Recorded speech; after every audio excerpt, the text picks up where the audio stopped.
Welcome to our latest episode of So That Reminds Me, Reminder Publishing's bi-weekly podcast on Western Mass News. I'm Tyler Garnett, and I will be your host for today's podcast. Today we have two special guests, Danielle LaTaille, Salvation Army Social Services Director, and Major Paula Spencer, who represents the Salvation Army as well, which sponsors Toy for Joy and has been involved with the campaign since the 1950s.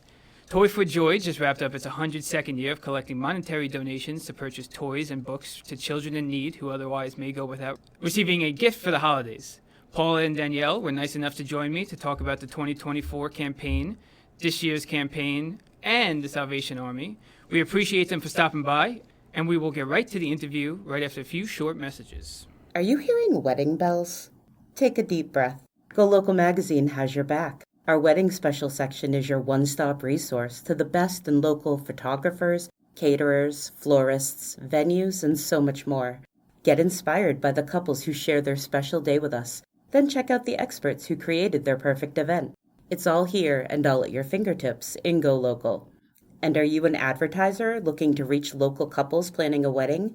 Contact Sales Manager Scott Green at 525-6695 to be part of Go Local Weddings. What's the forecast for our region for 2025? You live here, so you want to know, and we've done the research. You'll find insights into the economic, educational, social, and cultural expectations for Western Mass in this year's Outlook, the Republican and Reminder Publishing's in-depth guide to the potential shifts and emerging trends in Hampden and Hampshire counties. Look for Outlook in your local Reminder in March. Advertisers, contact Sales Manager Scott Green at 525-6695. All right, we are back. I'm here with Major Paula Spencer and Danielle LaTaille, who represent the Salvation Army, which sponsors Toy for Joy. Welcome, guys. Thank you for having us. We appreciate it. Of course, and if you don't mind, can you first tell the listeners a little bit about yourselves, how you got started with the Salvation Army, and how you got involved with Toy for Joy as well? So I'll start, and I've been with the Salvation Army since I was a teenager. I started by volunteering with the Kettles and where I grew up, and then just slowly got involved. And I've been working with the Salvation Army now for about 40 years in the capacity that I am now as administrator and pastor for coming up on 33 years. And so this would be my second Toy for Joy campaign because my husband and I move around to where the Salvation Army needs us in whatever town or community. So was happy to come and be able to be a part of Toy for Joy because, like I said, I've done it in different places, but each community might have their own way of raising toys and our money of how we do it at Christmas time. And I'm Danielle LaTaille. I'm the Social Services Director. I actually started with my bachelor's degree. I joined the Salvation Army doing curriculum development for our Bridging the Gap Juvenile Diversion Program. And it was just a summer position. I left, and they called me back and asked if I wanted to continue helping the Salvation Army with its mission. And I've been there ever since. I'm going on year 17. It's just a great organization to work for, and we do a lot of work within the community that I'm happy to support. Gotcha, that sounds great. And, kind of speaking of last year's 2024 Toy for Joy campaign, I know the final numbers were coming in. It was right around, you guys raised around $101,000, $102,000. And I know that's a little bit below the goal, but still a great amount of money. So I was wondering if you guys can tell me a little bit of how it feels to raise over $100,000 and how many families and children you guys serve. So we're always so grateful for the generosity of the community and the donors and the businesses that we work with within our community. We know that $150,000 is a very lofty goal.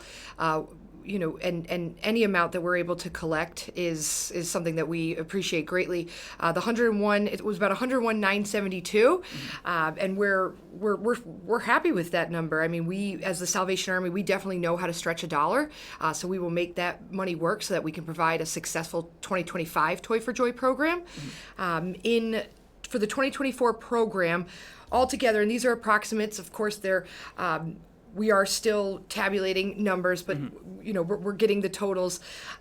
We served roughly 2,307 families and almost 6,000 children through the Toy for Joy program. Wow, that is a great number, and definitely a lot of lives changed for sure. And just looking at that number, has that number increased since the original inception of Toy for Joy? It fluctuates, and it all, of course, it depends on the economy and what we're able to purchase toys at, the prices that we're able to purchase toys at, and then our partners, our donors that are able to donate toys and gifts and those sorts of things. But this figure has definitely been higher. It was higher than last year, and since COVID, when we started the drive-through distribution system, we have seen, since 2020, we have seen a steady increase in the number of people that have come through in need of our services. We actually, Major Paula and I, on December 23rd, right before we left for Christmas break, we were distributing to those that were not able to register online, but were still in need of gifts. So we were happy to be able to do that and to provide Toy for Joy to those additional families as well. Okay. Can I just add that it's also not just the Springfield area, but because this campaign has a reader circulation, it is also Holyoke and Greenfield as well. So there are Salvation Army units in both Greenfield and Holyoke who also are part of, the collection for Toy for Joy, but also part of the families included in these totals. Again, as Danielle said, we're still totaling as we do that, but those are families are helped in those areas as well as Springfield. So I just want to clarify that it's the reader wide, so it's not just if you're in Springfield, but again, it's reader wide, and so it is what helps out in Greenfield and Holyoke as well. Of course, well, that's great. I mean, everywhere in every city and town, everyone definitely needs some help wherever they can get it, so that's awesome. And is it too late for somebody to donate towards the 2024 campaign if they wanted to? No, people can always donate. They would just need to mark it so we would know that it would go for that fund and that campaign. That is counted kind of separate from like other So when they would make a donation, they would just put Toy for Joy. So and then of course that would go in for next year's as we purchase. We purchase. So yes, they still could if they would want to. Gotcha. Just to put on the check or however they're paying, that it would go for the Toy for Joy campaign, and it would be put into that. Gotcha. And, I know there was countless events for Toy for Joy. I know it was in a lot of the papers and stuff like that. Many businesses, elected officials, things like that. And, I know as well there was some funny listed donations. A lot of donations listed as well were towards loved ones. How did it feel to see all those donations coming in, whether it was $1 or $100, just from so many different people throughout the Commonwealth? For me, I'm just appreciative of whatever comes through. It's nice that people think of us. So whether it's in memory of somebody because they want to honor them, whether it's something funny, like you said, it's kind of neat to read through how we might strike somebody or how they might come to think of us. And we just appreciate that they do. So in whatever way that it comes, it is kind of neat to read through of how we've touched lives. We'll get people who say that the Salvation Army has helped me when my family needed it the most, and in turn, I want to be able to do that for another child, another family, because I know the struggle, I know what it's like. Or again, like I said, in memory, I want to do this because I remember this is something somebody in my family did. Or again, a funny thing, we need joy and happiness, Toy for Joy. Like, it's right there in the name that we just need happiness in our life. And so it's just kind of neat to see how different ways we might hit or touch a family or individual. And again, it varies, and what a wonderful thing it is. Yeah, and I definitely think that's a unique thing to our fundraising efforts, is that we do include that. The ability for the donor to leave that little message. And I think that gives Major Paul and I and all of our volunteers and our other staff just that extra encouragement to keep doing what we're doing and the passion that drives us to do it.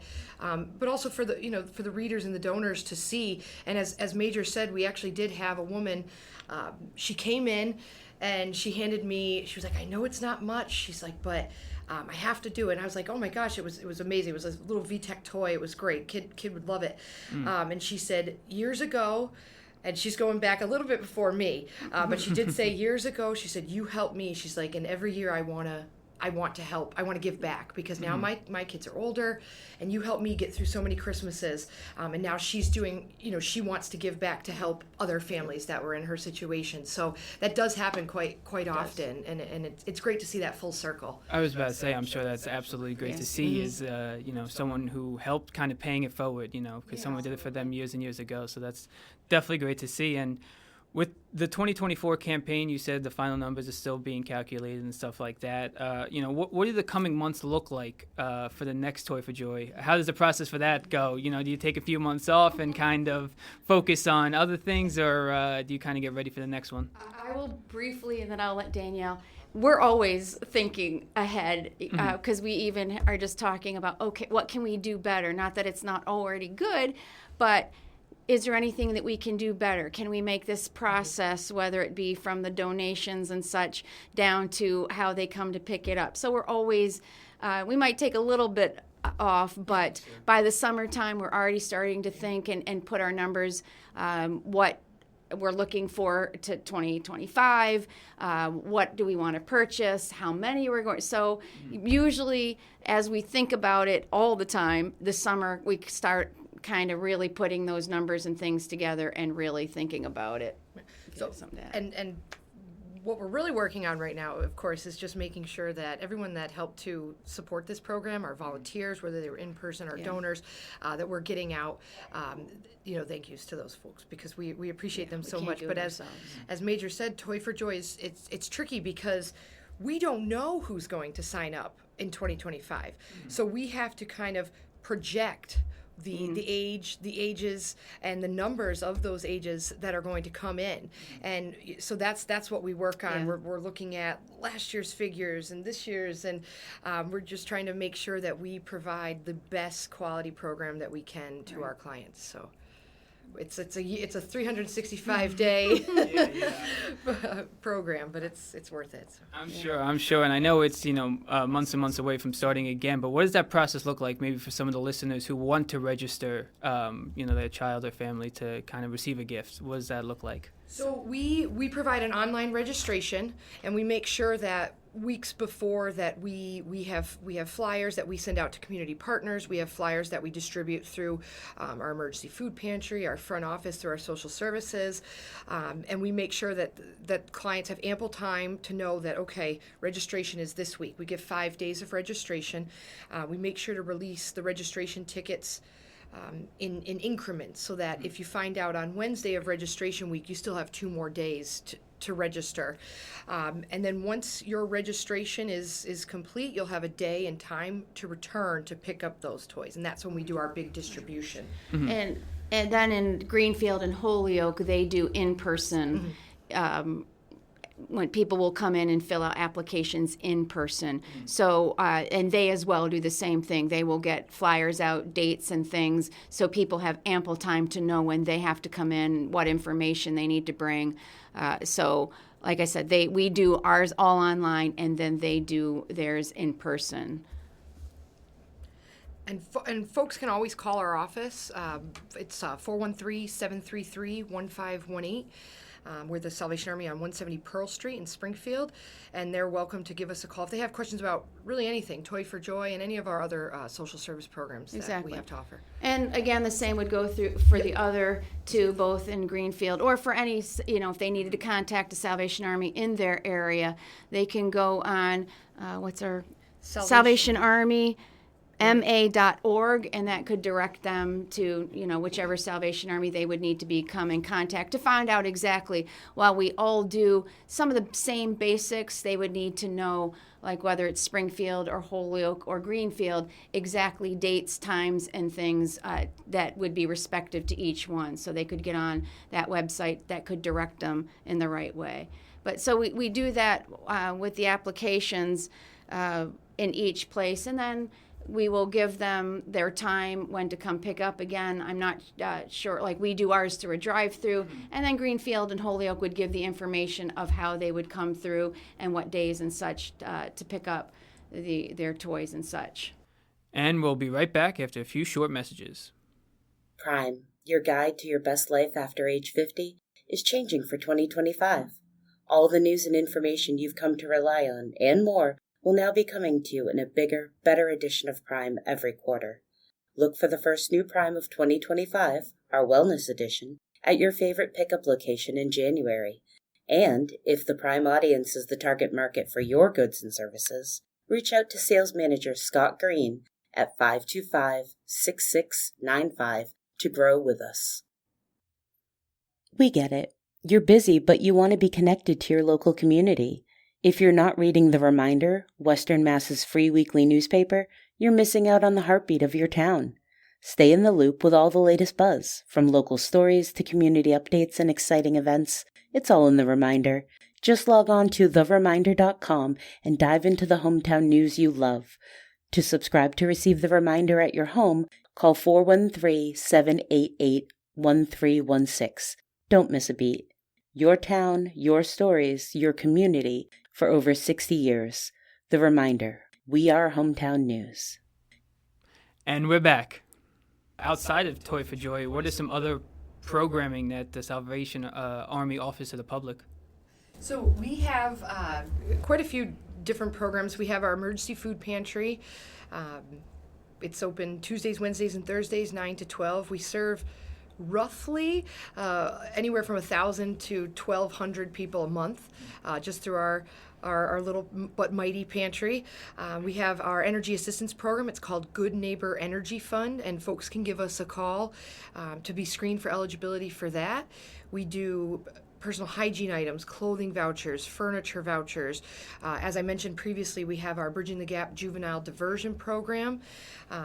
That's for youth with a first-time misdemeanor offense. They come through with a referral through the district attorney's office. We have just different after-school type programs. We're looking into some aftercare programs, and any sort of like social services. So if we try to assist. If someone walks in, we try to meet their need on site, and if not, we try to set them up with the appropriate referral to another community partner agency. And we also have Major, if you wanted to talk on the church service. Yeah. Well, let me just add the same thing with Holyoke and Greenfield. They would just need to call. I don't know, we do a lot of the same basic, probably food pantry and such. But for anything more specific, again, if they go to salvationarmyma.org, they can get their respective Salvation Armies and inquire. Because, again, we do our best to meet the need on site, and when we can't, we know we'll try to partner with other agencies and or give referrals so we can meet the need. We don't just want to say, well, no, thank you, we don't do that, see ya, and you're on your way. We want to try to do our best to give some information if we can't physically take care of or do whatever has been requested. If we can't take care of it, we want to be able to help in that way. And we do offer, in addition to social services, we have some other programming. This is part of social service, but we do Coats for Kids in October. So we are collected coats, and again, Danielle can touch more. I've been in Springfield just for the last year and a half, so I'm still new to exactly what we offer. But it's Coats for Kids, where we collect coats and mittens and things from the community and get those out to people. And I know October seems a little early, but that's when people start thinking and it starts to get cold. We do have, I'm trying to think of anything else. We do offer us Adopt a Family. Those are for individuals that we've kind of met with throughout the year, whether they were fire victims or domestic violence survivors, folks that we've met through our juvenile diversion program or our pantry that have kind of expressed a increased need, I guess, surrounding the holiday season. And we have some wonderful families and groups that adopt those families. It is a little bit smaller scale because we do focus a lot of our efforts on Toy for Joy, but we do have that. We also work with the Kiwanis group with Thanksgiving meal baskets. We really just try to best meet the needs of our clients that are coming to visit us. So. Exactly. And I would just say that we can't do it on our own. I think we've touched on it many times. It's volunteers, it's volunteer of time, it's people will donate money, people will donate goods. So whatever it is, we do our best to get that into the hands of those that need it, whether it's a coat, whether it's a meal, the food pantry, the Good Neighbor Fund for energy assistance during when it's cold and most critical times. We do our best for whatever the program is to get those goods and services into, but we couldn't do it ourselves, and so we are very grateful for those people that donate their time, money, and energy to help us out throughout the year, not just at Christmas time, but people will help throughout the year, and so we're very appreciative because we couldn't do it just between the two of us and the few extra we have we just could not do it all by ourselves. So it's a very generous community, again, who just want to, we see some of the same people that will come each Christmas or, again, for wherever they can help because they've done it and they just, they see the families, they see the need, they know the need, and whether they want to give it forward or they just want to be able to help their fellow community, they want to be there because, again, either I've been there or I could be there. It's sometimes either one of those circumstances, and so we're very grateful for those that come alongside of us in the community to be able to make things happen. Of course, and you kind of touched on it a little bit about, all the volunteer help you guys get with all the different programs you do throughout the year. But, what are the best ways listeners who want to volunteer do so? Would it be look on the website, things like that? Yes, they can go to salvationarmyma.org just to get the core information. For us in Springfield, they're welcome to give us a call, and we'd be happy to put them on our volunteer mailing list where we send out volunteer appeals for some of our bigger programs like Coats for Kids and Toy for Joy and our emergency food pantry. Yes. So please, we welcome volunteers, we encourage it, and we'd love to have them. Yeah, and I would encourage for the other sites as well, just if you look it up or again go on salvationarmyma.org and just find the phone number and just give a call to say, hey, I have this time, or can you tell me which ways I can help, whether it could be at a food pantry or other programs that Salvation Armies in their area might have. Awesome, guys. Well, thank you guys again so much for joining me and stopping by and all the work you guys do with Toy for Joy and the Salvation Army. I certainly appreciate it, and I know so many others definitely do in the area. Everybody listening, I hope you go out and volunteer and donate and help with all these various programs that were mentioned throughout. And that will conclude our episode of So That Reminds Me. Thank you all to our listeners. Thank you guys again for joining us, and we'll see you guys again in 2 weeks. Thanks for listening to So That Reminds Me, produced by Western Massachusetts news source Reminder Publishing. Don't forget to subscribe to the podcast, find the latest news at thereminder.com, and follow Reminder Publishing on Instagram at Reminder Publishing, on X at The Reminder MA, and on Facebook. Reminder Publishing, we are hometown news.